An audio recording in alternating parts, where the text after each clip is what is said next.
gabus, ikan nila, bakteri pengurai, burung elang, dan juga alga. Nah, kira-kira dari 1 sampai 5, kalau disusun jadi sebuah rantai makanan, maka jawabannya yang mana? Ada yang tahu?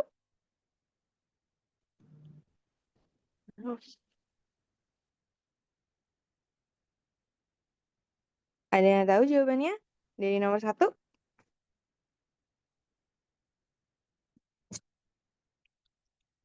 Oke, bener. Ah, Ada yang jawab A. Betul ya. Jadi tepat sekali jawabannya itu yang A. Dimulai dari nomor 5. Nah, jadi susunan komponen ekosistem ya, susunan sebuah rantai makanan itu pertama kali pasti diawali dari yang namanya produsen. Nah, produsen ini yang boleh menempati tempat produsen adalah makhluk hidup yang bisa membuat makanannya sendiri. Jadi dia nggak perlu memakan dari, makanan lain. Dia itu bisa masak sendiri nih. Sehingga untuk produsen ini ditempati dengan tumbuhan, yang mana tumbuhan ini bisa melakukan fotosintesis. Dia bisa memasak sendiri nih. Nah, maka produsen ini pasti ditempati oleh tumbuhan. Jadi dari 1 sampai 5 yang tumbuhan alga. Betul, jawabannya tersisa A dan B, karena yang produsen itu cuman alga. Terus setelah dari produsen, maka lanjut ke konsumen nih. Konsumen di sini biasanya dibagi jadi bertingkat-tingkat. Ada konsumen tingkat 1, konsumen tingkat 2, konsumen tingkat 3. Nah, untuk konsumen tingkat 1, karena dia itu yang berhubungan langsung dengan tumbuhan, maka konsumen tingkat 1 ini haruslah hewan yang pemakan tumbuhan, yaitu herbivora. Jadi untuk konsumen tingkat 1 ini yaitu hewan pemakan tumbuhan atau herbivore. Sehingga nanti dia itu akan memakan si produsen atau memakan si tumbuhan. Baru setelah dari konsumen 1, maka konsumen seterusnya itu merupakan hewan karnivora, yang mana dia itu nanti akan berperan sebagai mangsa dari konsumen 1, dan begitu seterusnya.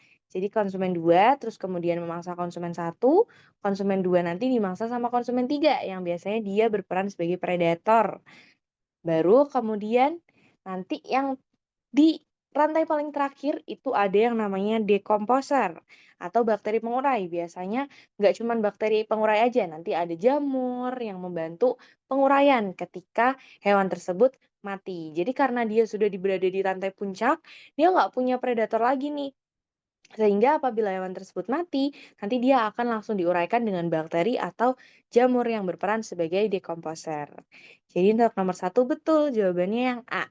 Dimulai dari alga sebagai produsen, ikan nila sebagai konsumen 1, ikan gabus sebagai konsumen 2, burung elang sebagai konsumen 3, dan yang terakhir burung elang akan diuraikan oleh bakteri pengurai. Lanjut ke nomor 2. Nomor 2, di sini ada soalnya adalah hubungan makhluk hidup yang sesuai dengan ilustrasi. Nah, pada ilustrasi terdapat kalimat interaksi yang dilakukan dapat bersifat saling menguntungkan. Nah, saling menguntungkan itu berarti simbiosis apa? Ada yang tahu? mutualisme. Betul, simbiosis mutualisme. Simbiosis mutualisme di sini itu baik pihak 1 maupun pihak 2, mereka itu memiliki eh, hubungan yang saling menguntungkan, jadi mereka sama-sama saling menguntungkan. Betul, jawabannya yang D, bener ya. Jadi karena nomor 2 ini diminta, yang mana nih kira-kira simbiosis yang saling menguntungkan? Simbiosis mutualisme. Nah, jawabannya betul banget yang ikan badut dan anemon laut. Hati-hati, tapi hati-hati ya, di sini ada yang cukup mengecoh yaitu di bagian B. Nah, di situ ada opsi siput laut dan kelomang. Nah, di sini sebenarnya simbiosis yang terjadi pada kelomang itu tuh harusnya terjadi dengan anemon. Jadi untuk yang B, simbiosis yang terjadi pada B itu tuh lebih ke simbiosis komensalisme. Jadi gimana sih Kak mekanismenya? Untuk mekanismenya itu, jadi nanti ketika siput laut ini mati, ya, siput laut ini sudah mati, itu meninggalkan cangkang yang kosong. Nah, cangkang kosong inilah yang nanti bakal dimanfaatkan sama si kelomang. Jadi si kelomang ini bakal menempati cangkang siput. Setelah siputnya mati, kelomangnya menempati, ternyata di dalam cangkang tersebut ada anemon-anemon laut kecil-kecil. Nah, anemon ini nantinya akan membantu si kelomang untuk berkamuflase, buat menyamar. Biar lingkungan sekitarnya itu nggak tahu kalau itu ada kelomang di situ. Jadi si anemon laut ini akan bersifat proteksi. Dia akan melindungi si kelomang. Terus kelomangnya ngasih apa nih buat si anemon? Kelomang ini akan memberikan makanan. Jadi karena nanti kelomang ini mendapatkan makanan, nah nanti anemonnya ini bakalan kayak bakalan dapet nih jatah makanannya, kayak gitu. Jadi untuk siput laut dan kelomang ini mereka masuk ke simbiosis komensalisme karena siputnya tidak diuntungkan maupun tidak dirugikan. Tapi kalau dibalik ya ada tambahan lain anemon, kelomang sama anemon, maka mereka itu jadi simbiosis mutualisme. Oke, betul. Terus kemudian yang C, kalau yang C itu simbiosis apa namanya? Kalau opsi C, cacing pita di usus manusia. Parasitisme. Betul, simbiosis parasitisme. Jadi simbiosis yang mana dia itu satunya diuntungin, tapi satunya dirugikan. Oke, lanjut ke nomor 3. Di sini ada 5 jenis hewan. Ya, betul. Ya, nomor 3 ada 5 jenis hewan. Kita telah dulu satu-satu. Satu itu hewan apa? Ada yang tahu? Belalang. Betul, dia Belalang. hewan belalang. Nomor 2, Kalajengking. Kalajengking. nomor 3, Gurita. Gurita. nomor 4, Kelapa. dan nomor 5, Ubur-ubur. Oke. Oke, dari kelima itu kalian sudah tahu semua. Nah, sekarang jawabannya yang mana? Dari D. 1 sampai 5. D. D. 2, 4, Oke, 5. betul. Mereka punya persamaan di mana? Yang D itu dia mengeluarkan ini apa? Menyengat. Pakai Sengatan. racun, pakai bisa. Sengatan. Sengatan nomor 4 juga Betul. sengatan, Ada nomor 5 racunnya. juga Menyengat. sengatan ubur-ubur laut. Oke, betul ya. Good job. Sama-sama Betul ada sekali. racun. Jawabannya betul. Jadi dia mengeluarkan racun atau zat toksik. Kalau yang belalang, dia belalang beradaptasi dengan Belalang tuh warna bukan sih, Kak? bisa. Belalang itu sebenarnya punya banyak Kamuflase. banget nih. Dia betul, dia bisa kamuflase dengan warna. Ya, ada belalang yang menyerupai kayu, belalang menyerupai daun. Terus juga belalang itu beradaptasi dengan morfologi, bentuk tubuhnya. Dia punya kaki belakang yang lebih panjang daripada kaki depannya. Ya, di situ ada kaki belakang yang menjuntai panjang nih. Hal itu memungkinkan belalang untuk melompat tinggi. Nah, itu juga adalah salah satu bentuk adaptasi morfologinya. Oke, betul ya. Jadi jawaban nomor 3 ini yang D. D. Kalajengking, kelabang, dan ubur-ubur yang mana mereka semua ini akan mengeluarkan sengat atau racun. Makanya aku nanya kan baru pertama kali. Biasanya kan yang Kita lanjut ke nomor 4. Nah, nomor 4. Di sini disediakan infografis. Aku zoom sedikit agar kelihatan. Upaya yang dapat dilakukan untuk mengurangi pencemaran lingkungan berdasarkan data infografis. Nah, kalau ini adik-adik harus membaca dengan detail infografisnya. Yang mana jawabannya? Ada yang tahu? C. T. C. Mengolah kembali sampah plastik. Mengolah kembali sampah plastik. Betul, jawabannya yang C. Betul ya. Nice.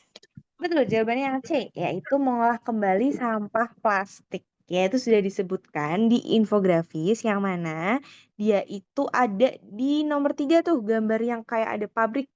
Jika diolah dengan baik, sampah plastik daur ulang dapat menghasilkan keuntungan.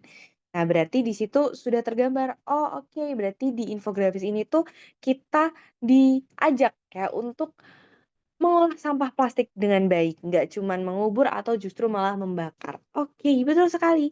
Nomor 4 jawabannya yang C. Next, kita ke nomor 5. Dia tentang dampak negatif penggunaan pestisida. Ada 4 dampak negatif. Yang mana kira-kira dampak negatifnya?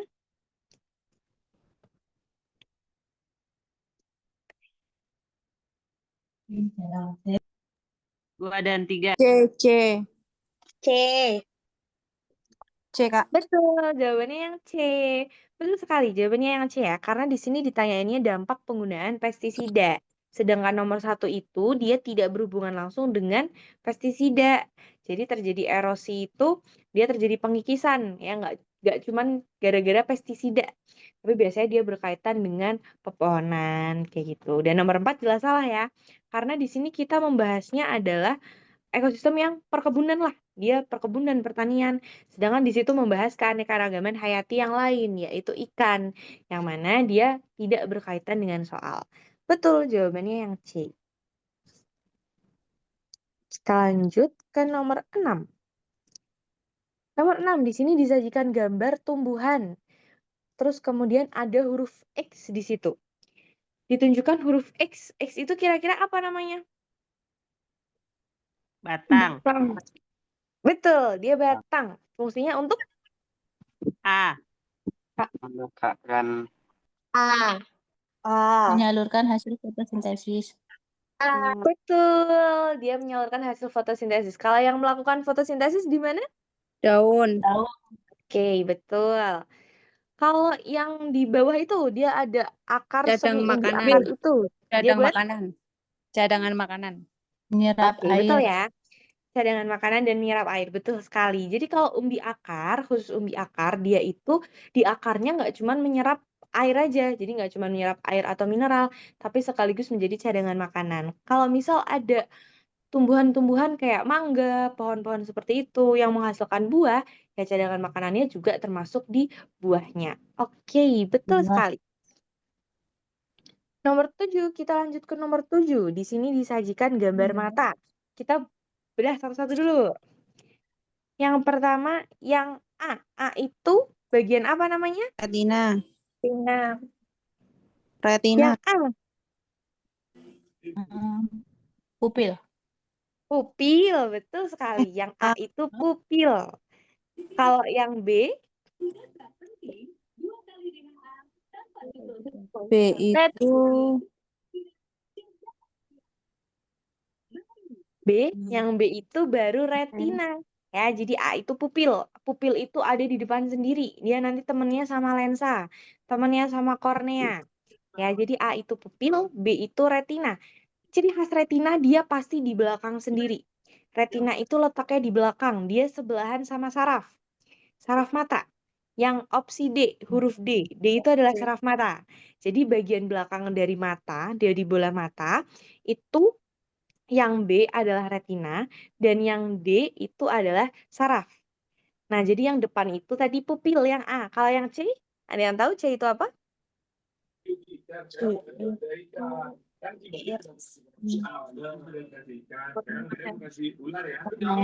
Betul, C itu kornea. Iya, bener ya. Jadi C itu kornea. Nah, kemudian dia itu punya beberapa fungsinya nih. Nah, dia punya beberapa fungsinya. Kita mulai dari yang A, pupil. Pupil dia fungsinya sebagai apa? Ada yang tahu? memperbesar menyerap sinar Mengatur masuknya cahaya. Mengatur Tempat masuknya intensitas cahaya. cahaya. Iya, betul ya. Jadi pupil itu fungsinya mengatur intensitas cahaya. Jadi pupil pada mata kita itu bisa membesar dan mengecil tergantung jumlah kebutuhan cahaya. Makanya nih, kenapa kalau kalian misal di luar ruangan yang terang, misal kita dari dalam kelas nih, dalam kelas ini tuh agak gelap. Terus kita keluar, ya kita keluar ke jalanan, terus karena suasananya lagi panas-panasnya, lagi silau-silaunya, itu jadi bikin mata kita sipit nyipit-nyipit gitu.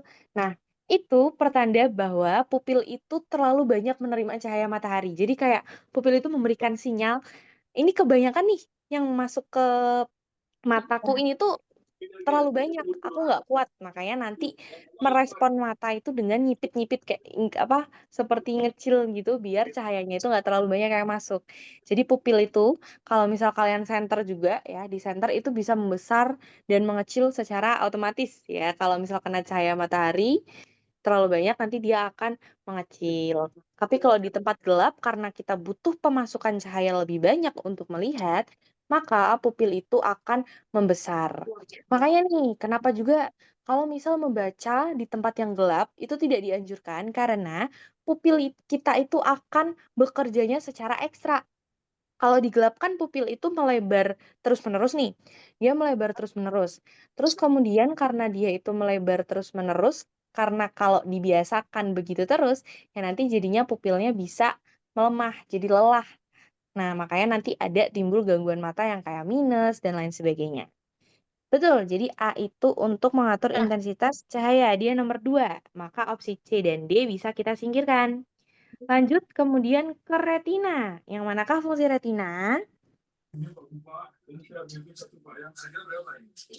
Menangkap bayangan. Ya, menangkap bayangan. Betul. Betul sekali. Retina itu fungsinya menangkap bayangan. Jadi dia akan menerima cahaya. Cahaya masuk dari pupil, terus kemudian dia akan ke retina, terus kemudian ditangkap sama retina. Selain itu, selain retina itu menangkap cahaya, menangkap bayangan ya, dia itu juga menyalurkan bayangan atau cahaya tersebut ke saraf. Jadi dari retina cahayanya bakal diterusin nih ke saraf. Baru dari saraf nanti akan ke otak kayak gitu. Jadi B itu retina, dia menangkap bayangan. Betul. Terus kemudian yang C. Yang C itu fungsinya apa? Ada yang tahu? Memfokuskan Memfokuskan bayangan pada retina. Ya, jadi C itu yang 3 ya, betul. Nah, sebenarnya juga secara spesifik itu tugas meneruskan atau memfokuskan bayangan pada retina itu harusnya tugas lensa. Jadi sebenarnya nomor 3 itu lebih tepatnya kalau dia itu untuk lensa. Terus kalau C itu harusnya gimana, Kak? C itu harusnya karena kornea itu berada di lapisan paling depan, jadi dia berada di garda terdepan, si kornea ini tuh justru seharusnya menjadi tempat masuknya cahaya, bukan mengatur intensitas cahaya ya, tapi tempat masuk. Jadi pintu masuk cahaya pertama kali itu adalah kornea. Baru karena si kornea ini tadi aku bilang dia adalah garda terdepan, maka dia itu fungsinya untuk melindungi. Dia melindungi mata kita dari apa? Dari debu, biar debunya tuh nggak langsung masuk ke lensa. Terus kemudian kalau misalnya nggak sengaja tergores, kecolok, dan lain sebagainya, itu dilindungi sama kornea. Jadi fungsi memfokuskan bayangan ke retina itu justru seharusnya itu lebih ke lensa. Jadi lensa itu yang nanti akan memfokuskan bayangan ke retina. Tapi ini sudah betul ya, dia di C3 ya, dia memfokuskan bayangan pada retina. Terus kemudian yang terakhir ada saraf otak. Dia di D, fungsinya untuk mengirimkan Menyampaikan saraf Informasi. informasi kok. Oke, betul. Jadi setelah tadi bayangan diterima retina, retina nerusin ke saraf, saraf akan nerusin ke otak. Baru nanti di otak bakal diterjemahkan. Oh iya, kita lagi lihat pohon. Oke, kita lagi lihat batu, seperti itu. Oke, jadi jawabannya yang A, A2, B1, C3, dan D4. Kita lanjut ke nomor 8. Nomor 8, tadi habis mata, kita sekarang ketemu telinga. Sekarang kita bedah seperti tadi, satu persatu dulu. Nomor 1 namanya apa? Selaput gendang. telinga. Betul, dia genang telinga. Fungsinya untuk? Menerima getaran. Ya, bener ya. Jadi nomor 1 itu gendang telinga, dia fungsinya tuh buat menerima getaran. Jadi getaran yang masuk nanti, pertamanya gelombang dulu ya. Gelombang, terus kemudian nanti diterima sama gendang ini dalam bentuk getaran. Oke, betul. Jadi yang nomor 1 itu menerima getaran bunyi, 1K. Maka opsi A dan B bisa kita singkirkan. Lanjut, nomor 2. 2 itu, ada yang tahu namanya? Nomor keras bunyi. Alat keseimbangan. Nomor 2 nama organnya apa? Ada yang tahu? 3 tulang landasan. Ya, jadi dia namanya Iya, dia namanya tulang pendengaran. Landasan itu adalah salah satu bagiannya. Jadi dia 3 tulang pendengaran apa aja, ada yang tahu namanya? Tulang tulang landasan, sanggurdi, Sanggordil sama apa? Ada satu lagi, ada yang tahu namanya? Martil. Martil, betul. Betul ya? Jadi dia punya 3 tulang pendengaran di situ. Yang mana tulang pendengaran ini tuh akan menyalurkan. Jadi setelah getaran diterima sama gendang nih, getaran diterima gendang, terus kemudian mau diteruskan ke organ berikutnya itu melalui si tulang pendengaran. Dia punya 3 tulang pendengaran di situ. Betul yang tadi sudah disebutkan. Ya ada tulang sanggurdi ya. Pertama itu ada tulang martil dulu. Jadi yang pertama yang nempel sama si gendang telinga itu namanya adalah tulang martil. Terus kemudian nanti lanjut ke bagian tengah itu ada namanya tulang landasan. Dan yang terakhir yang akan menempel dengan rumah siput itu namanya sanggurdi. Nah, ketiga tulang pendengaran ini fungsinya untuk memperkeras bunyi. Betul, jadi dia akan memperkuat getarannya. Maka nomor 2 itu yang J. Benar ya, jawabannya itu yang D. Nah, kita lanjutin dulu. Terus nomor 3. Nomor 3 itu nama organnya apa? Ada yang tahu? Nomor 3. 3 saluran setengah lingkaran. 3 saluran setengah lingkaran. Iya, fungsinya buat penyeim, Alat keseimbangan tubuh. Alat keseimbangan. betul. Jadi nomor 3 ini sebetulnya dia tidak berperan langsung nih dalam jalur pendengaran. Sebenarnya jalur pendengarannya tuh nggak masuk nih ke 3 saluran setengah lingkarannya. Terus buat apa, Kak? Nah, nomor 3 ini dia itu berfungsi untuk menjaga keseimbangan tubuh kita. Jadi misal kita sedang naik mobil, naik motor, itu kan bergerak ya. Kita melihat lingkungan sekitar itu bergerak. Nah, yang menyeimbangkan tubuh kita agar kita itu nggak pusing, agar kita nggak oleng, itu ya si 3 saluran setengah lingkaran. Betul, jadi nomor 3 itu dia adalah alat keseimbangan tubuh. Ada juga yang menyebutnya itu semisirkularis atau setengah lingkaran semisirkularis. Lanjut ke nomor 4. Apakah nama organ nomor 4?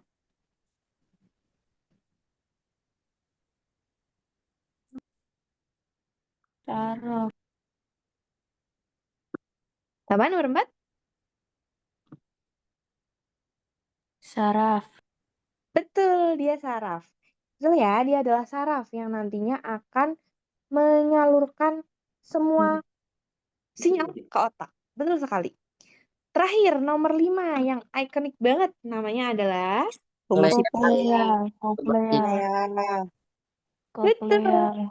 Bener banget jawabannya koklea atau rumah siput fungsinya untuk Mengubah bunyi menjadi sinyal. menjadi sinyal. Keseimbangan. Nah, kalau koklea betul banget dia itu mengubah bunyi. Jadi dia itu buat diteruskan ke otak, bunyi itu harus mengalami perubahan. Jadi nggak bisa nih otak cuma nerima getaran aja. Jadi di koklea ini nantinya bunyi itu akan diubah jadi bentuk sinyal. Jadi karena nggak bisa nih cuma getaran aja diterusin ke otak, jadi harus bentuk impuls listrik, harus bentuk sinyal saraf dulu, baru bisa diteruskan ke saraf. Oke, jadi nomor 8 jawabannya yang D. 1K, yaitu gendang menerima getaran bunyi. 2J, itu adalah tulang pendengaran, dia berfungsi memperkeras bunyi. 3L, saluran setengah lingkaran, dia berfungsi untuk alat keseimbangan tubuh. 4N, dia saraf, maka akan menyampaikan pesan suaranya ke otak. Dan yang terakhir, itu ada nomor 5, yaitu koklea. 5 itu ada O, dia mengubah bunyi menjadi sinyal. Sama yang terakhir ada nomor 6. Nomor 6 namanya apa? Saluran Eustachius. Iya, betul. Saluran Eustachius, dia menyeimbangkan tekanan udara. Nah, dia sekaligus menghubungkan antara rongga mulut dengan telinga. Jadi itulah kenapa nih, kalau misal kita itu lagi di perjalanan, itu kadang telinganya kayak sering kebumpet ya. Terus kemudian kadang kalau kita nutup hidung sambil ngeden, itu nanti telinganya juga jadi bumpet. Nah, itu yang mengatur adalah si saluran Eustachius. Karena kita berhubungan langsung sama rongga mulut, maka tekanan di antara rongga mulut dan rongga telinga itu disesuaikan oleh saluran Eustachius. Gitu. Jadi itulah kenapa kalau ada di mulut itu nanti bisa-bisa ngumpet di saluran estasius di telinganya kayak gitu. Jadi jawabannya yang D. Oke. Kita lanjut ke nomor 9. Nomor 9. Dia ada PQRS. Ada hewan-hewannya di sini. Sudah ditunjukkan bagian-bagiannya. Kira-kira kalau dari kalau dari soal gambar-gambarnya ini, yang mana jawabannya? D, D, D, D, D. Betul. Betul D. ya. Jawabannya yang D. Nah, Jadi, yang betul. P itu, hewan apa yang P? Lele. Kelelawar. Kelelawar. Dia menunjukkan bagian sayapnya nih. Nah, sayapnya ini berfungsi untuk terbang, jelas. Betul. Jadi dia itu sayap pada kelelawar digunakan untuk terbang. Terus yang Ki, hewan Ki, Penggiling. Ekidna. Penggiling. Ekidna, Ekidna. betul. Ki ini adalah hewan ekidna. Ya, ekidna namanya memang cukup unik ya, ekidna. Dia itu sebenarnya sebutan lainnya tuh nokdiak. Itu apa sih Kak? Itu landak. Jadi landak semut. Ya, dia itu landak semut, nokdiak atau ekidna.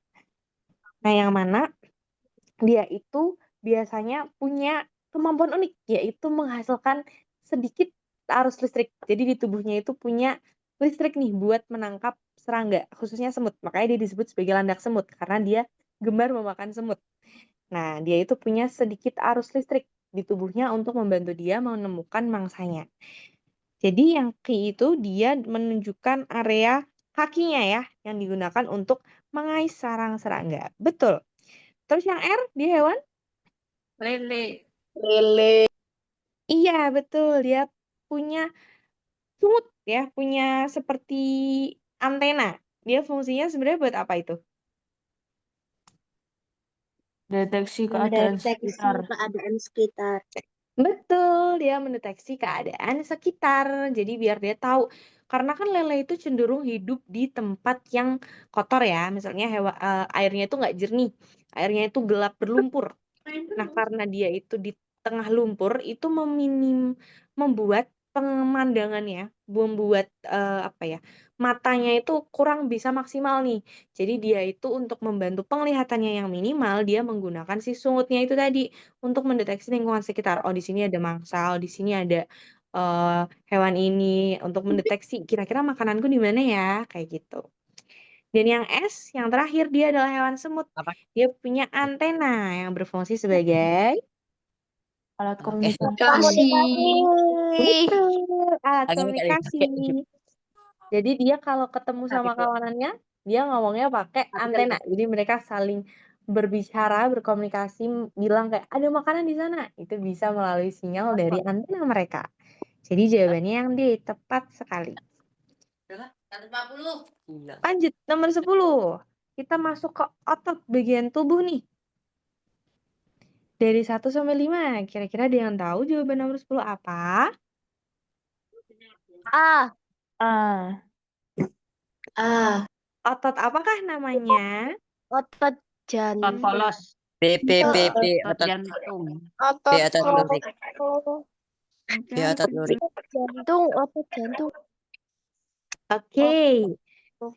Karena banyak banget jawaban yang bervariasi ya. Nah, B. nomor 10. Otot lurik. Oke, kita lihat dari cirinya satu-satu. Yang pertama, dia bekerja secara tidak sadar. Ada dua nih, ada otot yang bekerja secara tidak sadar sama yang bekerja secara sadar. Kalau yang bekerja secara sadar, contohnya otot apa? Lurik. Lurik. Lurik, betul. Lurik. Otot lurik atau otot skelet atau otot rangka, ya itu adalah salah satu mereka adalah satu nama otot. Betul, dia bekerjanya secara sadar. Makanya nih, otot yang si skelet, lurik, rangka itu kan mereka nempelnya di tulang kita. Ya di tangan, di kaki, pokoknya di alat gerak. Yang mana mereka itu bekerja secara sadar, makanya mereka jadi cepat lelah. Ya, jadi makanya kenapa kita tuh kalau kebanyakan lari atau kebanyakan jalan tuh kakinya kalau nggak biasa jadi pegel-pegel nih. Nah, itu ototnya itu karena dia cepat lelah, otot lurik, betul. Jadi secara tidak sadar otot yang bekerja secara tidak sadar di sini itu berarti selain otot lurik, yaitu otot jantung dan otot polos. Jadi cara membedakannya gini deh, kalau kalian masih bingung yang mana yang sadar, yang mana yang tidak sadar itu, yang sadar itu yang mana kalau kita yang mana itu bisa dikontrol diri kita. Jadi kalau bekerja secara sadar itu gerakan dari otot tersebut itu bisa dikontrol secara manual oleh diri kita. Jadi misal kita mau gerakin tangan, ya udah kita gerakin. Kita mau jalan, kita baru gerakin kaki. Kayak gitu. Beda sama otot yang bekerja secara tidak sadar. Contohnya biasanya selalu itu ada di otot bagian organ dalam. Seperti jantung, ya itu otot jantung. Kemudian otot polos itu ada di organ-organ seperti lambung, ginjal, dan lain sebagainya. Yang mana nggak mungkin kita kontrol fungsi, ya kita kontrol sistem kerja dari organ tersebut. Kan contoh misal paru-paru itu pakainya otot yang bekerja secara sadar. Iya kalau kita ingat untuk nafas, kalau enggak. Nah, kayak gitu, yaitu cara mudah untuk mengingat aja. Terus contoh juga kayak otot jantung. Jantung itu harus bekerja 24 jam ya, 24/7 selama hidup kita itu nggak pernah berhenti, nggak boleh berhenti.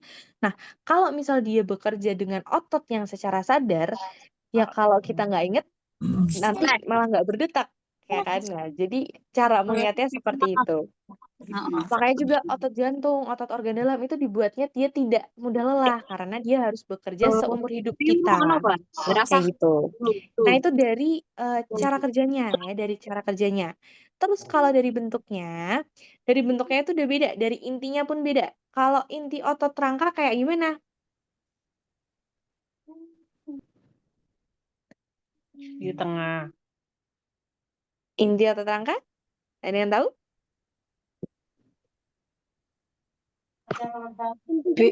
Menempel. Ya, jadi inti otot rangka itu ada di tepi dan dia itu tersebar. Ya, jadi otot itu dia tuh punya macam-macam inti selnya. Nah, inti otot rangka atau inti otot skelet tadi, lurik ya, lurik, inti otot lurik kalau kalian mengenalnya lurik, itu intinya itu tersebar di tepi-tepi sel. Contohnya itu di opsi yang B.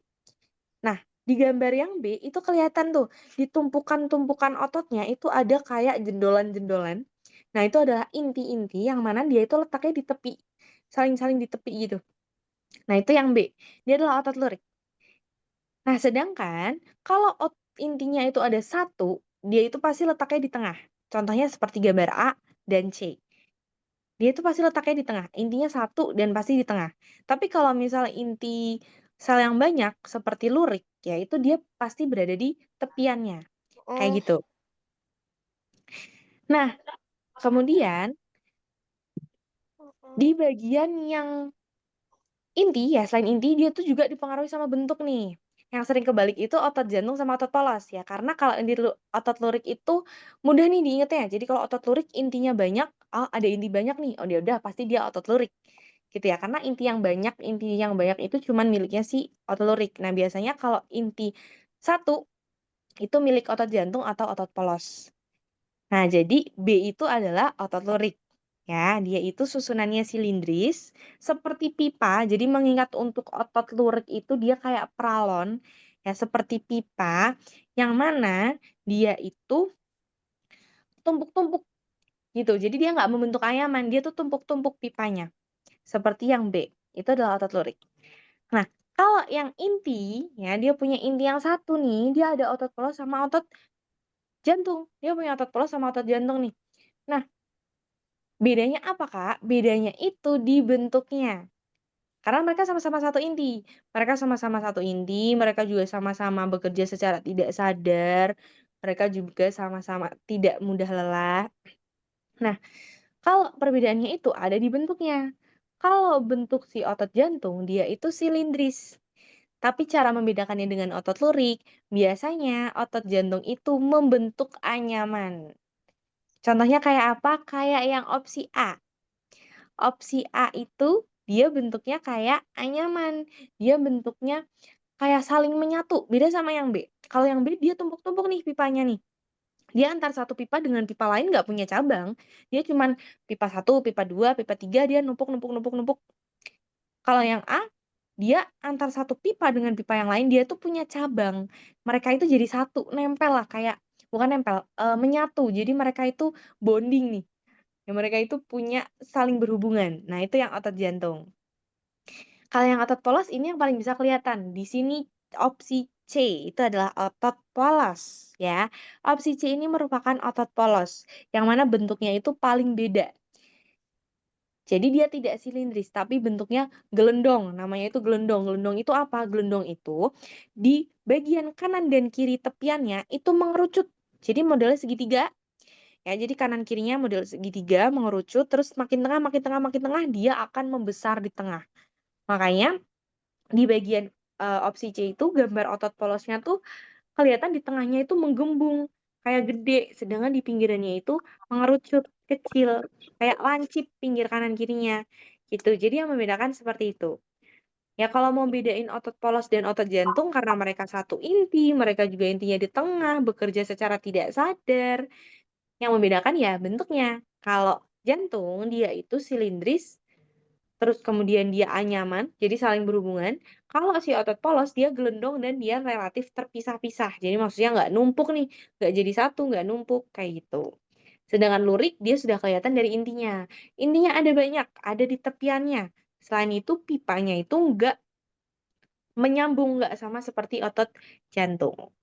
Kayak gitu. Jadi jawaban nomor 10 ini betul jawabannya yang A. Wah, bener. Yang A ya, betul banget. Ya, dia adalah otot jantung. Ye. Cluenya untuk membedakan dengan otot polos itu ada di nomor 3 dan 5. Ya, untuk membedakan dengan otot polos. Kalau 1, 2, dan 4 itu otot polos juga iya. Jadi yang membedakan itu di 3 dan 5.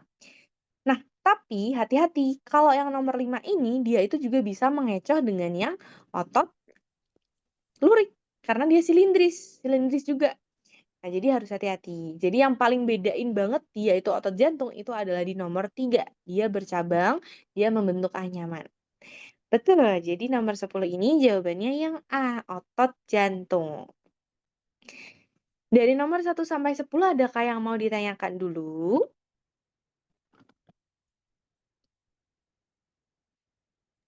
Ada, nggak ada. Oke, kalau tidak ada aku lanjut ke nomor 11. Hewan yang mengalami tahap metamorfosis yang sama. Di dalam gambar itu semut. B. Dia metamorfosis apa itu? Sempurna. Sempurna. Betul banget, dia metamorfosis sempurna. Benar ya, jadi semut itu mengalami metamorfosisnya sempurna. Yang manakah yang sempurna? Jawabannya yang B. B. Betul. B. Betul ya. Jadi yang mengalami metamorfosis sempurna, metamorfosis sempurna itu yang mengalami fase pupa atau yang enggak? Mengalami. Iya, benar ya. Jadi yang dikatakan dia mengalami metamorfosis sempurna itu apabila dalam perkembangbiakannya mengalami tahapan pupa atau kepompong. Dan betul banget yang mengalami hal yang serupa dengan semut itu ada si leswing. Jadi leswing itu kayak hewan bersayap yang mana sayapnya itu rada bening ya, dia ada urat-uratnya kelihatan warna hijau. Itu leswing. Terus kemudian ada ngengat, dan yang terakhir ada kupu-kupu. Berarti nomor 2 dan 4, rayap dan lipas, dia itu merupakan hewan yang mengalami metamorfosis tidak sempurna. Oke, kita lanjut nomor 12. Proses pencernaan nih, yang terjadi pada bagian J dan K secara berturut-turut. D. Yang mana? D. J itu organ apa? Hati. Hati. Betul, dia organ hati. Yang K dia organ? Lambung. Oke, betul banget. Nah, kita ke J dulu. Yang manakah kira-kira proses pencernaan terjadi di J? Sebenarnya dia bukan pencernaan ya untuk yang J itu. Dia tidak secara langsung berperan untuk pencernaan. Tapi kira-kira ada proses apa yang terjadi di situ? Menghasilkan getah empedu.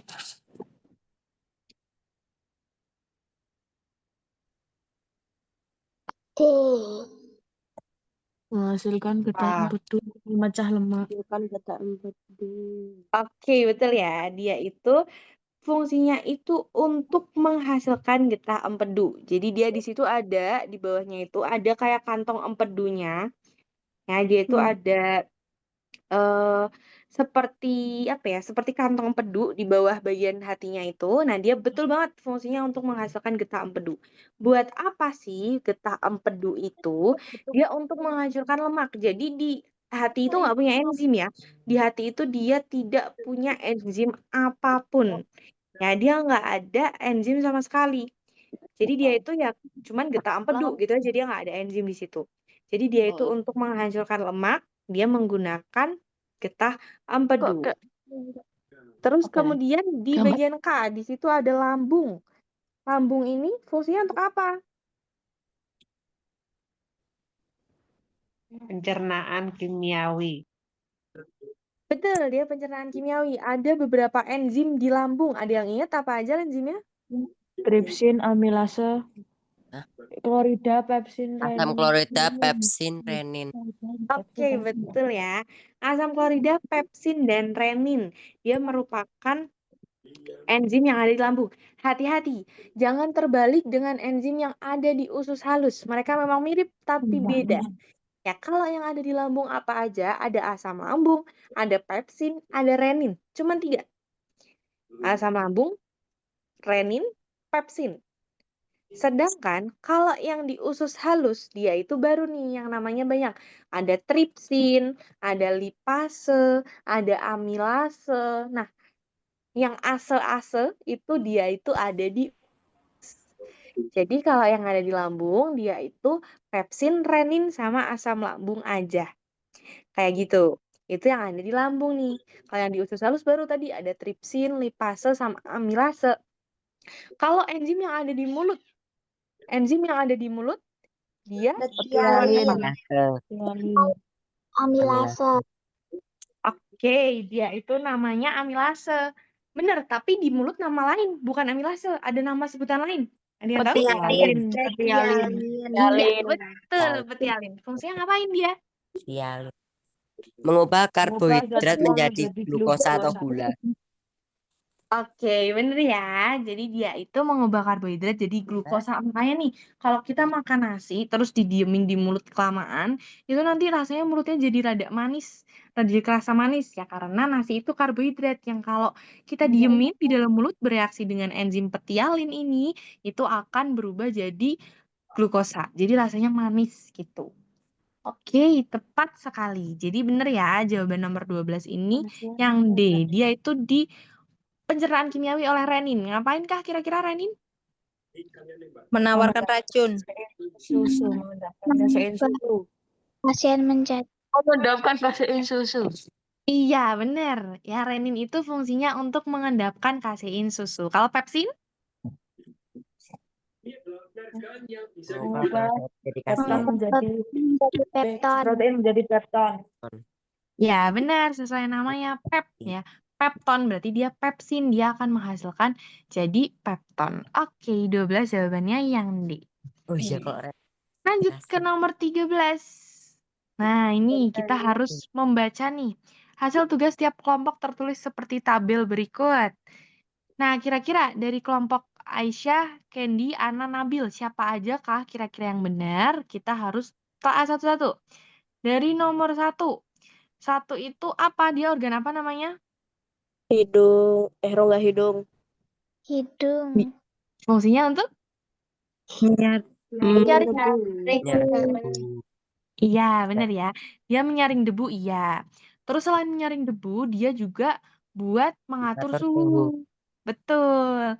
Jadi di dalam hidung nanti kalau misal suasana suhunya dingin, biar tubuh kita nggak tambah kedinginan, di dalam hidung itu nanti diubah. Dia akan mengatur suhunya, biar suhunya sesuai dengan tubuh kita. Terus kemudian juga mengatur kelembapan.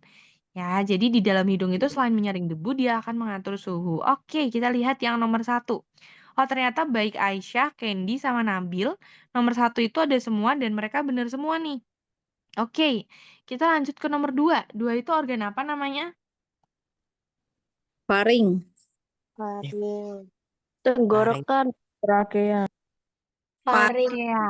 Betul ya? Faring bisa, iya. Trakea biasanya kalau misal secara utuh apa ya, bukan spesifik itu nomor 2 itu masuk ke trakea atau faring ya, itu betul. Sama, dia fungsinya untuk apa? Ada yang tahu? Penyaring kotoran debu atau kotoran. Betul ya. Jadi trakea ini dia itu tahap penyaringan kedua. Jadi kalau tadi udara yang pertama, penyaringannya itu ada di hidung, jadi kayak masuk, oh ternyata masih ada yang dikit-dikit yang lolos nih. Nah, terus habis itu dimasukin lah ke bagian trakea atau faring ini. Kemudian di sini akan terjadi penyaringan tahap kedua. Jadi disaring lagi debu dan kotorannya, disaring semuanya. Terus setelah itu baru dilanjutkan. Oke, jadi nomor 2 ini untuk menyaring debu dan kotoran. Nah, yang nomor 2 ada Candy dan Ana. Ternyata mereka sama. Oke, mereka benar sejauh ini betul semua. Terus kemudian lanjut ke nomor 3. Nomor 3 itu organ apa namanya? Bronkus. Bronkeolus. Bronkus. Bronkiolus. Bronkus. Oke, ini aku zoom. Kalau di zoom kelihatan udah dia nomor 3 apa? Bronkus. Bronkus.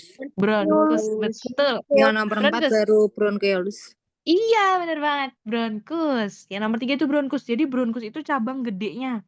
Ya, bronkus itu gang besar. Kalau yang bronkiolus dia gang tikusnya, kecil-kecilnya. Jadi bronkus itu apa ya? Jalur utamanya baru nanti disalurkan ke cabang-cabang yang lebih kecil. Oke, nomor 3 itu adalah bronkus. Nah, terus habis itu dia fungsinya untuk ada yang tahu? Menghubungkan paru-paru kanan dan kiri. Ya.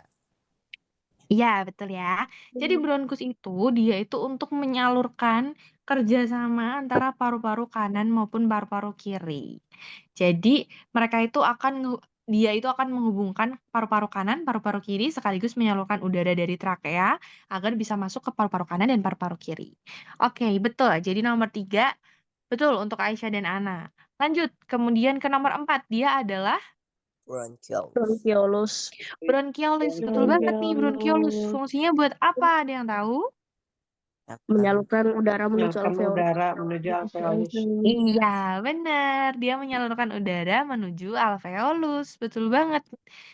Sehingga bisa kita ambil nih di sini bagian Nabil, ternyata nomor 4-nya salah. Jadi kelompok Nabil ini tugasnya udah salah nih yang nomor 4. Dia menyaring udara yang kotor, padahal harusnya dia menghubungkan dengan alveolus. Jadi untuk kelompok Nabil kurang tepat. Terus ke nomor 5, alveolus. Fungsi alveolus adalah Tempat pertukaran oksigen dan karbon dioksida. Karbon dioksida. betul, dia terjadi pertukaran udara di situ. Oksigennya diambil, karbon dioksidanya dikeluarin, dan sebaliknya. Jadi, ternyata bener nih kelompok Aisyah yang ambil nomor 5, itu bener. Nomor Ana juga bener tuh. Dia oksigennya diikat oleh hemoglobin. Jadi, dalam pertukaran oksigen dan karbon dioksida, itu ada di mana oksigennya terikat oleh hemoglobin, yang nanti Kalau akan karbon disalurkan dioksida, ke seluruh darah. iya. Oke, jadi jawabannya adalah yang Aisyah, Candy, dan Ana yang D. Lanjut, kita ke nomor 14. Ada yang tahu jawabannya apa? C. C. Betul, jawabannya yang C. Jadi jawabannya yang C ya. Jadi di situ udah jelas banget tuh. Ada debu. Biar nggak kehirup, ya harus pakai masker. Oke, betul banget. Kejawab. Jawabannya yang C. Lanjut ke nomor 15. Ini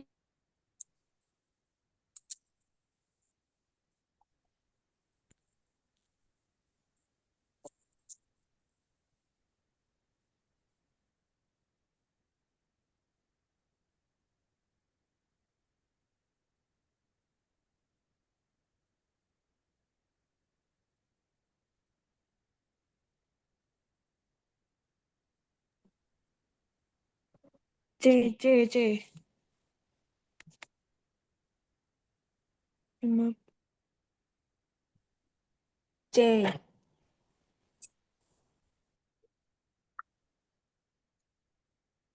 aduh maaf, ternyata sinyalnya lepas. Maaf, udah kedengeran lagi suara aku?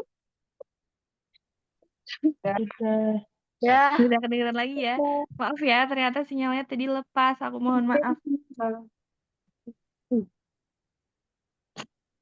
Oke, kita lanjut lagi. Tadi sampai nomor 15. 15. Betul, kita sampai nomor 15. Tadi sampai ke peredaran darah. Nah ini, B, ada yang tahu B, jawabannya yang mana? C, C, B. C. C. Yang mana jawabannya? C. Oke, kita lihat dulu yang dari opsi nomor 1. Mengalirkan darah besi dari bilik kiri ke seluruh tubuh. Sebentar, di sini aku coba coret-coret. Oke, udah kelihatan. Nah, untuk yang mengalirkan nomor 1 ya, sebentar.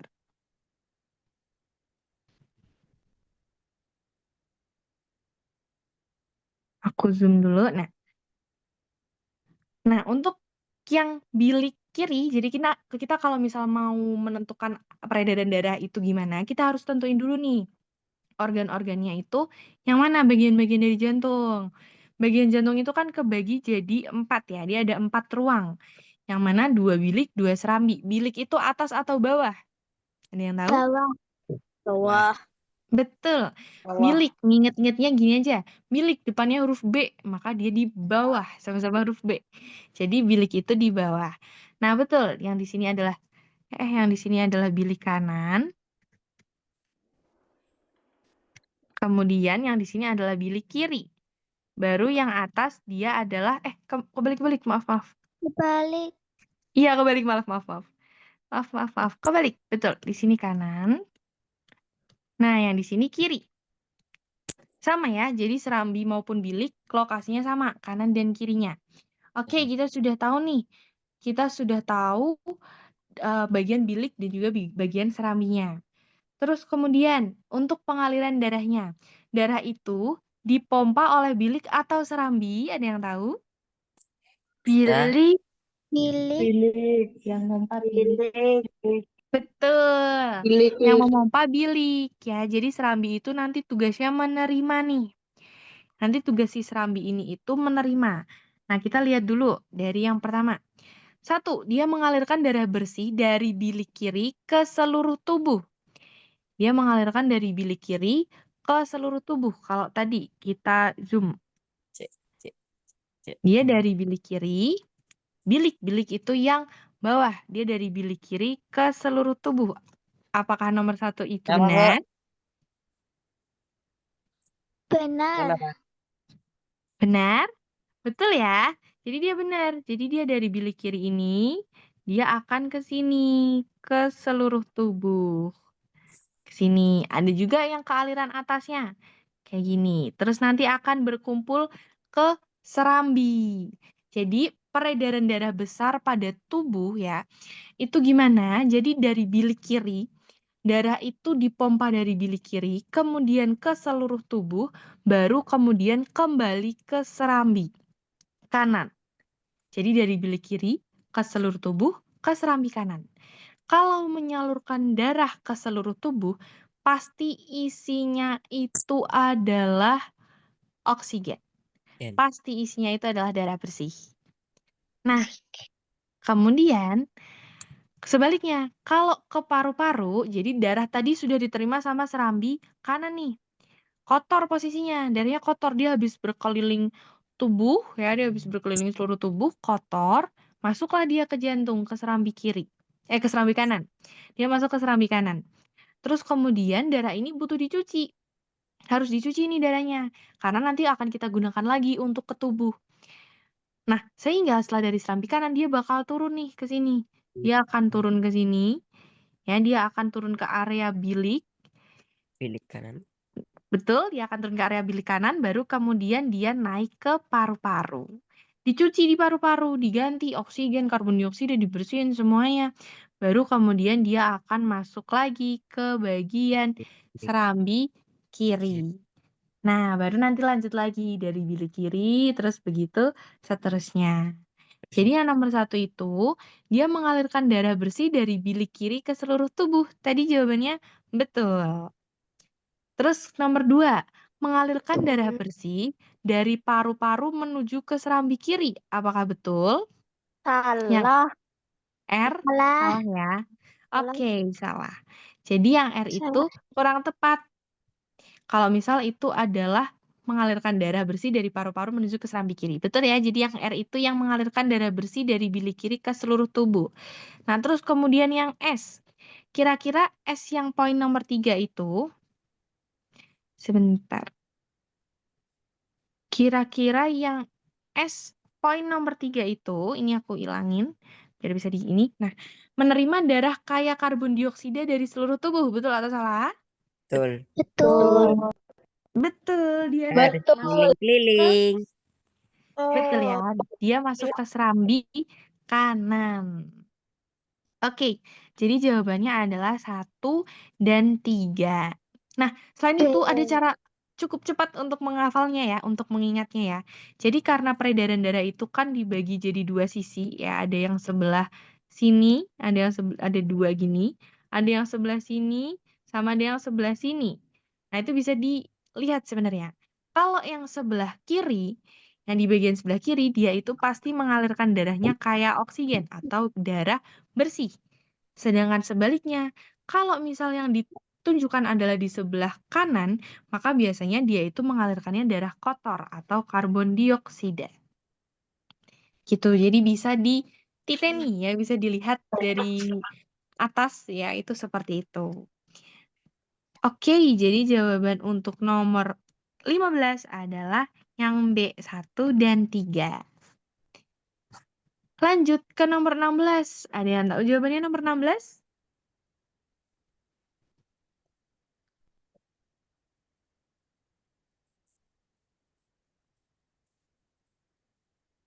Jawaban nomor 16. Kelihatan nggak gambarnya? 3 dan 4. 3 itu apa sih? Oke, kita bahas satu-satu ya. Nomor 1, ada yang tahu nomor 1 itu tumbuhan apa? Apa, weh? Sup.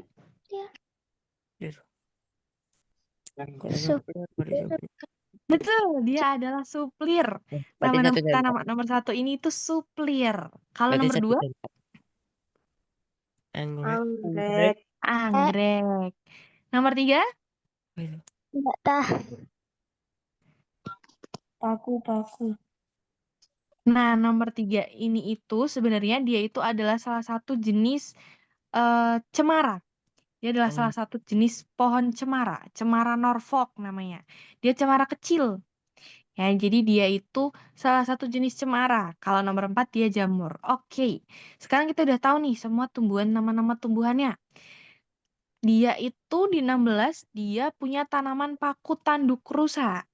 Ya, dia punya tanaman paku tanduk rusa. Dia berkembang biak pakai apa? Spora. Spora, betul. Yang manakah pakai spora? 1 dan 4. 1 dan 4.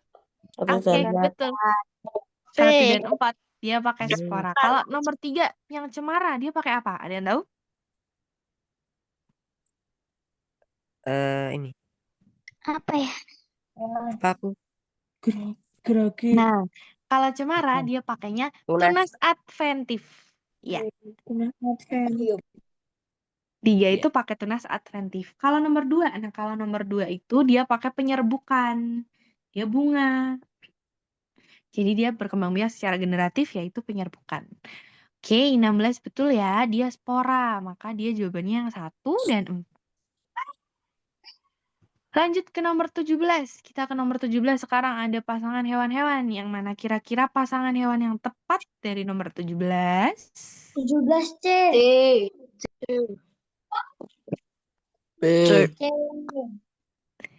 Jawabannya yang C. Ya, jadi jawabannya yang C. Betul. Kenapa nomor 1 salah? Amuba, dia itu harusnya berkembang biak pakai apa? Membelah diri. harusnya membelah diri. Belah diri. Oke, betul ya. Jadi harusnya amuba itu dia berkembang biaknya bukan fragmentasi. Dia harusnya membelah diri. Membelah diri sama fragmentasi ada yang tahu bedanya apa?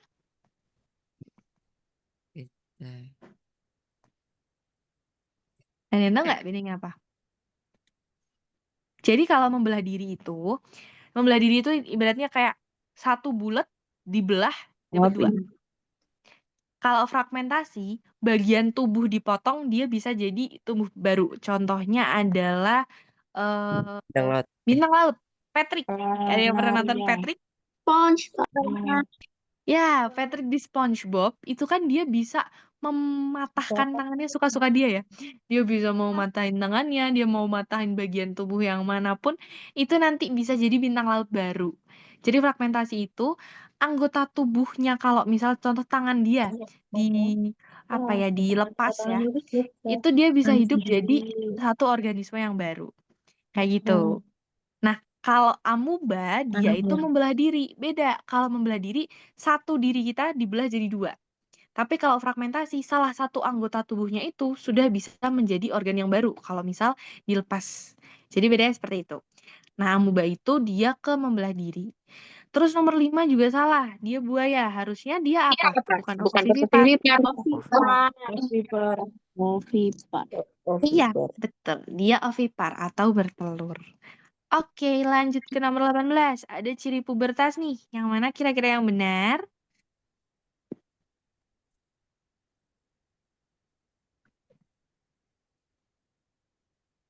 C.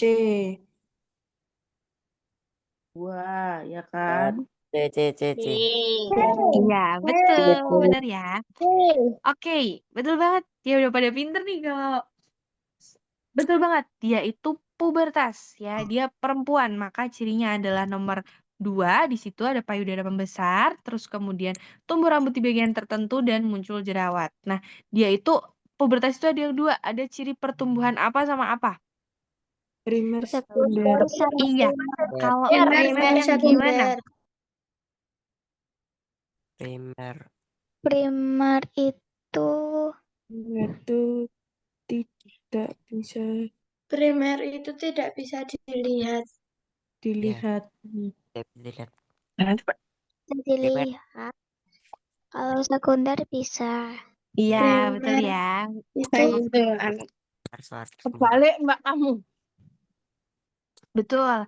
Jadi pertumbuhan primer dan sekunder benar banget ya. Jadi primer itu contohnya seperti apa sih? Kalau pada perempuan ya menstruasi, kalau pada laki-laki ya mie basah kayak gitu. Kalau sekunder itu yang bisa kita lihat, betul. Jadi kayak ada pertumbuhan dari jakun, terus kemudian ada muncul jerawat, kayak gitu. Itu adalah pubertas yang sekunder. Oke, betul banget.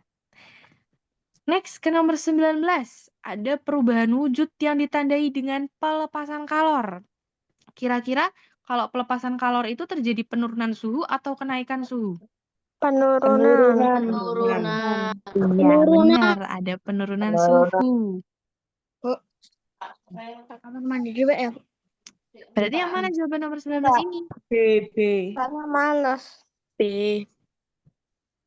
Ya emang mau bahas apa Betul, juga jawabannya yang B. Ada nomor 2, 3, 5, dan 6. Jadi dia itu pelepasan kalor. Pelepasan kalor itu berarti panasnya hilang. Maka suhunya turun ya. Jadi pelepasan kalor itu panasnya hilang terus kemudian suhunya turun. Jadi pilihlah yang kira-kira dia itu suhunya itu jadi dingin. Contoh membeku kayak gitu. Terus kemudian nanti mengembun. Nah, di nomor 19 ini jawabannya yang B, bener banget. Jadi di pertama pembuatan dry ice, dia membeku ya, dingin nih, makanya dia juga pelepasan kalor. Nomor 3 agar-agar membeku. Kemudian nomor 5 terbentuk jelaga dan nomor 6 munculnya kabut. Ya, jadi itu semua merupakan perubahan wujud yang melepas kalor. Nah, kalau terbentuknya jelaga, dia itu perubahan wujudnya jenis namanya apa? Ada yang tahu nggak? Bubu arang. Nah, benar, dia itu adalah terbentuknya sebuah apa ya? Dia itu terbentuknya sebuah serbukan kimia. Dia merupakan reaksi kimia ya. Betul, dia adalah pelepasan kalor. Oke, nice. Betul banget. Dia jawabannya yang B. Lanjut, kita ke nomor 20. Coba, perubahan wujud yang terjadi dalam peristiwa tersebut adalah jadi di situ pakai lilin.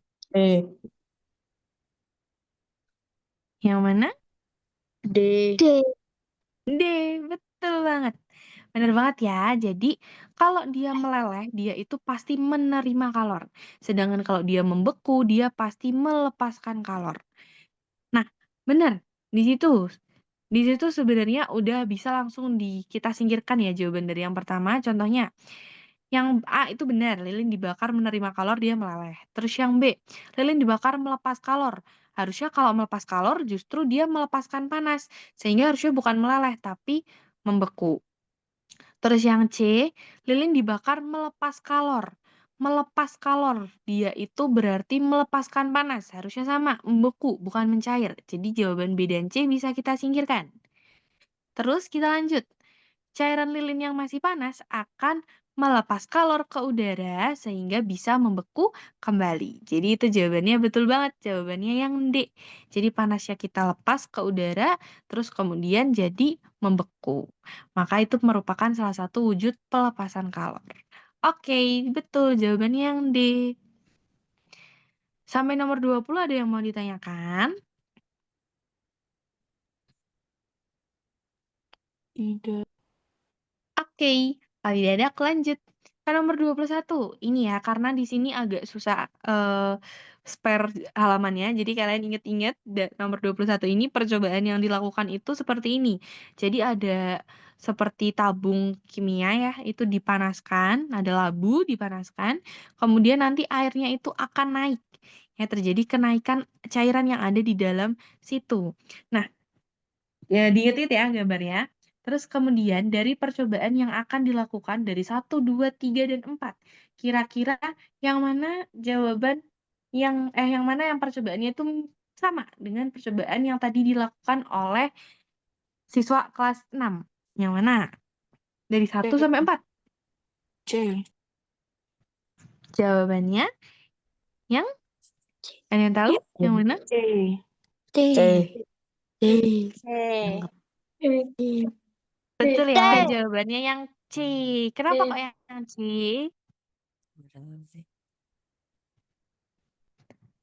Kenapa yang C? Ada yang tahu nggak kenapa itu C? Ini percobaannya dia tentang apa? Ada yang tahu? Uap. Oke, jadi percobaan ini itu tentang pemuaian. Ya, jadi pemuaian itu, dia itu dipanasin, terus nanti terjadi melar. Jadi pemuaian itu adalah pertambahan ukuran akibat cuaca panas, akibat suasana panas. Yang nggak cuma cuaca sih, suasana panas. Jadi biasanya pemuaian itu pasti berkaitannya sama yang panas-panas. Pembakaran, kemudian cahaya matahari, terus siang hari. Nah, itu adalah pemuaian. Contohnya kalau di lingkungan sekitar itu seperti kabel, terus jendela. Jendela itu dibuat berongga pinggirnya. Biar apa? Biar kalau misal dia itu memuai, ya, biar dia itu memuai, itu bisa lebih apa ya, nggak pecah. Jadi ketika nanti memuai karena dia punya rongga, punya longgar, nah itu nanti jendelanya jadi nggak pecah. Biasanya yang berkaitan dengan panas, suhu itu tuh adalah pemuaian. Pemuaian, jadi pertambahan ukuran akibat panas api, panas matahari, kayak gitu. Nah, itu ada di percobaan 1, 3, dan 4. Jadi yang satu itu karena dia habis dipanasin, terus habis itu tadinya bolanya nggak muat nih. Bolanya nggak muat. Terus habis dipanasin, kebuka, ya, lebih melar nih ukuran gelasnya, sehingga bolanya bisa masuk. Terus kemudian yang nomor 3 itu dipanasin, yang tadinya nggak muat ya, si bolanya, si bolanya ini muat ya, tadinya sebelumnya bolanya ini muat buat masuk ke lingkaran, tapi setelah dipanasin ternyata nggak muat, nggak bisa lewat karena bolanya sudah memuai. Nah, yang nomor 4 sama persis. Jadi dia itu setelah dipanaskan, terus kemudian airnya naik. Itu adalah salah satu contoh pemuaian. Jadi jawaban yang betul adalah 1, 3, dan 4. Semua yang berkaitan dengan panas, api, matahari, itu pasti berkaitan dengan pemuaian. Oke, kita lanjut ke nomor 22. Ada 3, konduksi, konveksi, dan radiasi. Yang manakah jawabannya? B. B.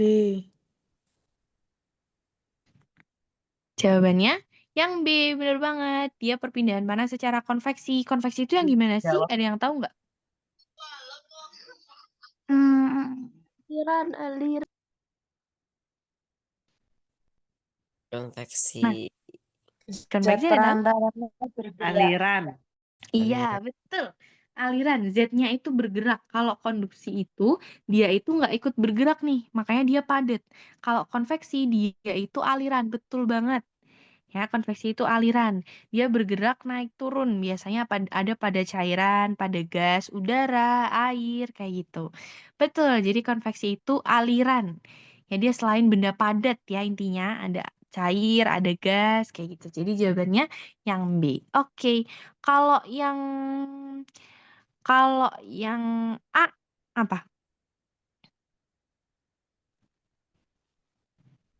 Konduksi. Konduksi. Iya, betul. Yang A itu adalah konduksi. Betul banget, dia konduksi. Oke, kalau gitu kita lanjut ke nomor 23. Pengaruh gaya pada miniatur Tugu Jogja milik Dina adalah betul, dia mengubah bentuk benda. Karena dia nggak sengaja keinjak, makanya jadi rusak. Oke, betul, dia mengubah bentuk benda. Kita lanjut ke nomor 24. Pengaruh gaya dan gerak yang terjadi pada peristiwa yang ada pada gambar. Betul, yang B. Jadi gaya gesek itu semakin kecil dia akan semakin licin. Sedangkan semakin besar dia akan semakin seret, dia akan semakin berat. Ya, jadi semakin kecil gaya gesek, maka dia tuh akan semakin licin. Dia tuh bakalan semakin susah dikendalikan. Nah, kalau misal dia itu semakin besar gaya gesek, maka dia akan semakin seret. Kayak gitu. Betul, jadi karena dia itu kepleset ya berarti gaya gesek antara kaki dan jalannya tuh kecil banget, makanya dia licin gitu. Jawabannya yang B. Oke, nice. Kita lanjut ke nomor 25. Dari ilustrasi di situ tuh bilang kalau peternakannya tuh banyak jumlah sapinya. Nah, energi alternatif yang bisa digunakan apa? Oke, bener ya. Bener banget. Iya, betul. Biogas. Sudah kelihatan banget ya. Biogas itu ciri khas banget ya tentang feses atau kotoran dari hewan. Betul banget. Kalau biodiesel, biodiesel itu apa? Bensin. Biodiesel? Bener, biodiesel itu nanti bisa jadi bensin. Betul banget. Dia pengganti solar. Dia itu dari apa sih, Kak? Nah, biodiesel itu biasanya berasal dari minyak kelapa. Minyak nabati, lemak hewani, kayak gitu. Ya, karena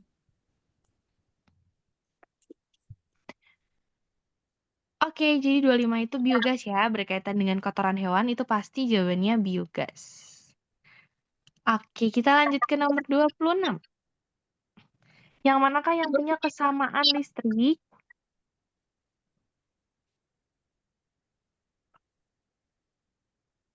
A.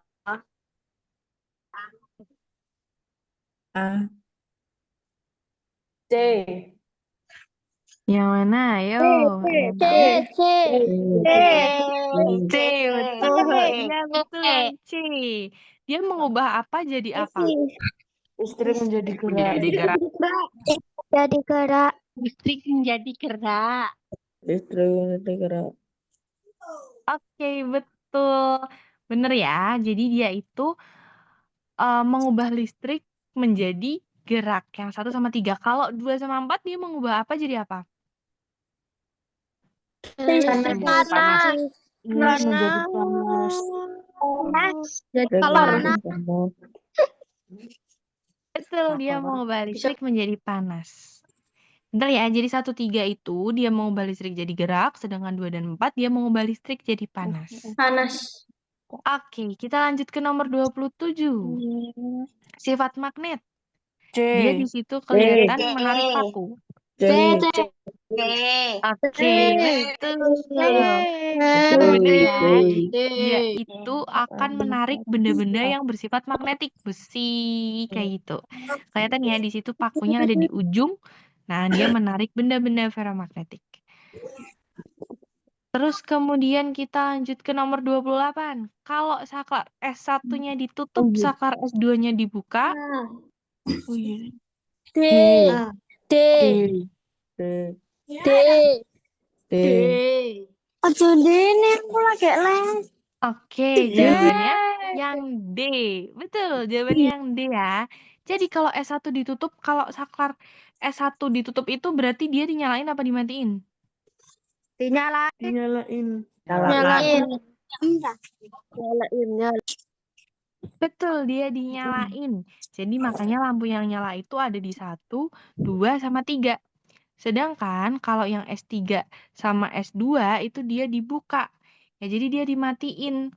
Nah, makanya dia itu jadi mati. Yang mati adalah L4 dan L5. Oke, kemudian kita lanjut ke nomor 29. Nomor 29 di sini ada gelas nih, punya perbedaan ukuran. Nah, di sini yang manakah kira-kira yang urutan dengan nada tertinggi hingga terendah?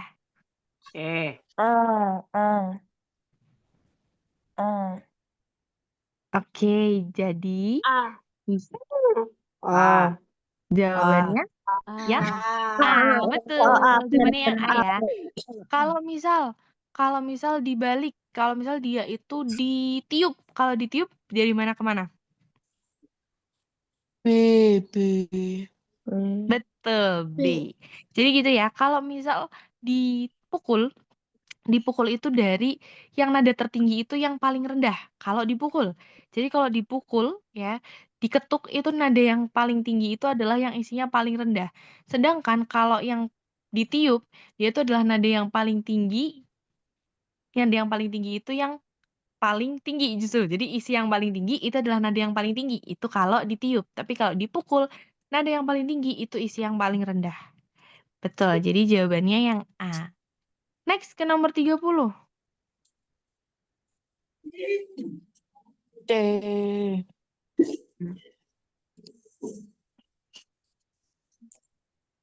30 dia C. Betul. Jadi karena tadi awalnya dia burem ya. Nah, di situ jadi dia itu akhirnya mengganti nih pakai mika yang baru terus jadi lebih terang, jadi kelihatan. Nah, makanya dia itu bisa menembus lampu dengan lebih baik. Oke, betul jawabannya yang C. 31. B. Yang terjadi masalah itu di huruf R. Dia itu proses penyerapan apa sih? Proses daur air apa sih? Namanya? Infiltrasi. Betul, infiltrasi. Benar ya, jadi jawabannya yang B. Karena dia itu terganggu di penyerapan ya berarti ada sesuatu yang terjadi pada permukaan air tanahnya. Kayak gitu, jadi dia itu yang B. Oke, betul. Kalau ada yang namanya evaporasi sama transpirasi, bedanya apa? Evaporasi penguapan Itu air laut, evaporasi transpirasi itu penguapan pada penyerapan air pada daun. kalau transpirasi itu dari tumbuhan. Iya, Betul, benar banget. Semuanya udah pinter-pinter. Betul banget. Kalau misal dia itu transpirasi, dia itu dari tumbuhan. Kalau dia evaporasi, dia itu mengalami penguapan. Gitu. Oke, kita lanjut ke nomor 32. Yang mana nih? Planet-planet. Venus. Venus, bumi. Apa aja namanya? Venus dan Uranus. Venus sama Uranus. Venus dan Uranus. dan Uranus. A. Venus dan Uranus. Oh, Venus Uranus. Betul, bener ya. Jadi Venus dan Uranus. Oke. Kita lanjut ke nomor 33. Yuk, ini ada gerhana nih, matahari cincin. B.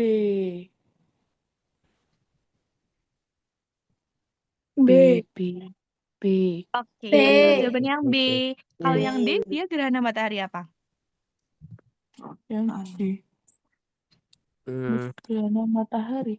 Bagi Total. Gerhana matahari total. Gerhana matahari total. Total ya. Jadi sebenarnya bedainnya itu dari persilangannya.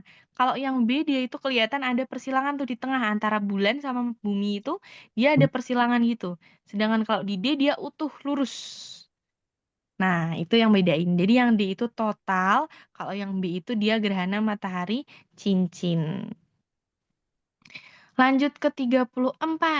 Ada perbedaan waktu yang dialami Gali dan Raka. Terjadi karena apa? C. C. Bumi berputar pada waktunya. Betul Pasti. sekali. Betul ya. Namanya Eh. gerak apa itu? Rotasi bumi. Kalau revolusi yang gimana? Bumi mengelilingi matahari. Oke, betul. Betul ya. Jadi bumi mengelilingi matahari namanya revolusi. Sedangkan kalau berputar pada porosnya namanya rotasi. Oke, tepat sekali. Apalagi coba yang ciri dari rotasi ada apa lagi selain perbedaan waktu? Gerak semu Gerak semu harian. harian matahari. Oke. Perbedaan waktu. Oke, betul. Lanjut ke nomor terakhir. Tebu dapat diolah sebagai salah satu bahan bakar namanya. Spiritus. Oke, kalau atsiri ada yang tahu atsiri? Spiritus. Kalau atsiri ada yang tahu nggak atsiri apa? Kayu. Betul, kayu. Jadi atsiri itu dia berasal dari tumbuhan-tumbuhan yang aromatik, yang baunya itu enak. Contohnya pohon cendana, itu kayunya dipakai untuk membuat minyak atsiri. Jadi minyak atsiri itu wangi. Dia ada cendana, nanti ada cengkeh dan lain sebagainya. Jadi yang tanaman-tanaman yang punya bau unik ya, itu dia bisa digunakan jadi atsiri. Kalau kerosin ada yang tahu dia itu salah satu jenis apa? Minyak tanah. Betul, minyak tanah. Betul. Kerosin itu adalah minyak tanah, bener banget. Kalau latex? Kalau latex sudah pasti udah nggak asing ya, latex. Bahan dasar karet. Iya, latex itu karet. Oke, jadi kalau tebu dia itu pakainya spiritus. Oke, dari satu paket soal ada yang mau ditanyakan? Enggak ada. Gak ada. No, Gak ada.